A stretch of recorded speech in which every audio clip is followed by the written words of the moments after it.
The opportunity to write the piano trio came from knowing NZ Trio all personally, having worked with them all over the years. And I was catching up with them socially, and we sort of chatted informally about me writing them a piece, and it just sort of grew from there, really. I applied for funding from Creative New Zealand. They gratefully gave me some money to write the piece for them, and NZ Trio included it in their tour of September last year. Yeah. So they toured it both here and in Auckland. About 5 performances altogether. I was familiar with their recordings, especially Lightbox, which has got some fabulous pieces on it, as you know. And so and having been to their concerts over the years, I was familiar with how they work, how they operate, what their strengths were. They don't really have any weaknesses. Having known them personally, having worked with them, Justine I've known since her NZSO days, so I knew her playing well. Ashley has recorded my cello suite, so that was, I knew how he worked as a musician. Sarah, of course, I'm very familiar with because I haven't written for her before, but I've heard her play lots, and there's pretty much nothing she can't do, so that's always a good thing when you're writing a piece. You know that should you want to extend in any way technically the ensemble you're writing for, you're able to do so. That's nice.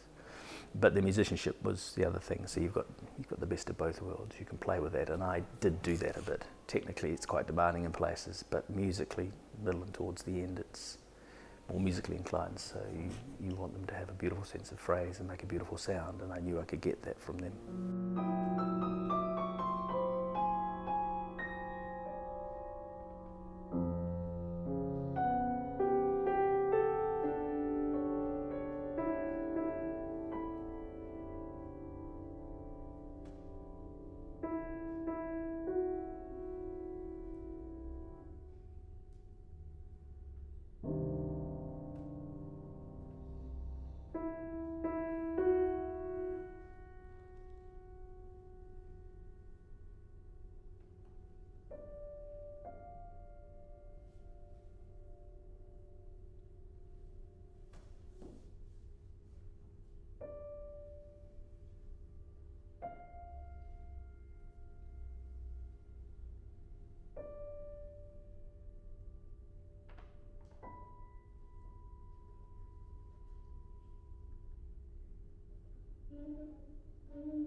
I just sat down to write a piano trio, which is probably why it's called piano trio.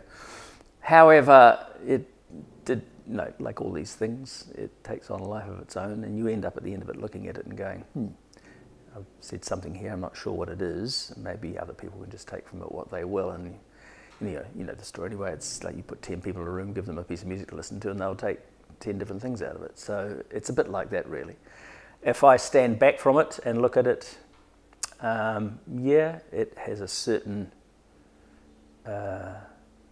flow to it that speaks to me personally about how my life was when I was writing it. And so the power of the subconscious comes to the fore again in composition, as it usually does. I've found that to be a really revealing aspect of any time I sit down to write something, is getting to the end of it and seeing what's actually been reflected. That's always rather a delicious process. It's no different in this case. It starts angrily, it starts rather vehemently, progresses through that for some time. I did set myself the task of having an energetic and vehement opening and sustaining it. It's one of the hardest things to do, is to write fast music for a long period of time and hopefully sustain the mood and sustain the technical aspect of it so that it is convincing. So I did set myself that task. So it's 8 minutes of pretty much full on to start with, 7 to 8 minutes of full on. I think I achieved that. And then it subsides into more gentle, more reflective music, and has a resolution towards the end, which I found the most satisfying aspect of the work. It was like a person going on a rather big journey, but actually reflecting at the end and going, actually everything's all right, everything's as it should be. And for me, that's the theme of the piece in the end. When I look back at it, everything is as it should be. And I'm speaking universally, not just me. That for me is what music's about, is that you can present somebody with something and have them take something that's meaningful to them and have them reflect on something which is important to them.